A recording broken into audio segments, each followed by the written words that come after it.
एकादशी व्रत कथा विस्तार से हिंदी में। प्राचीन समय की बात है। एक नगर में धर्मात्मा राजा महिजीत राज्य करते थे। राजा न्याय प्रिय, दयालु और प्रजा का पालन करने वाले थे। लेकिन उन्हें एक दुख था कि उनकी कोई संतान नहीं थी। राजा ने बहुत यज्ञ, दान और पूजा करवाई, लेकिन संतान सुख नहीं मिला। तब उन्होंने अपने राज्य के ऋषि मुनियों को बुलाया और पूछा, हे मुनिवरों, मैंने कभी अधर्म नहीं किया, फिर भी मुझे संतान सुख क्यों नहीं मिल रहा। तब सभी ऋषि लोमश ऋषि के पास गए और उनसे कारण पूछा।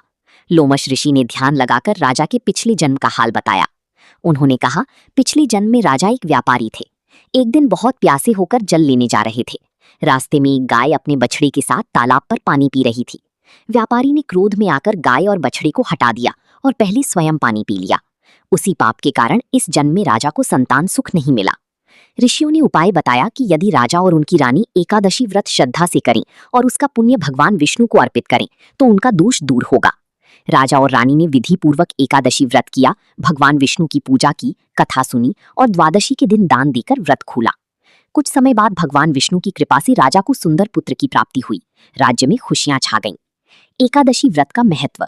भगवान विष्णु प्रसन्न होते हैं, पापों का नाश होता है, संतान सुख, धन और समृद्धि मिलती है, मन शांत होता है, मोक्ष की प्राप्ति होती है। व्रत विधि। सुबह जल्दी उठकर स्नान करें, घर के मंदिर में दीपक जलाएं, भगवान विष्णु और माता लक्ष्मी की पूजा करें, फलाहार करें या निर्जला व्रत रखें। एकादशी कथा सुनें, ओम नमो भगवते वासुदेवाय मंत्र जपें। अगले दिन द्वादशी को पारण करें। निष्कर्ष।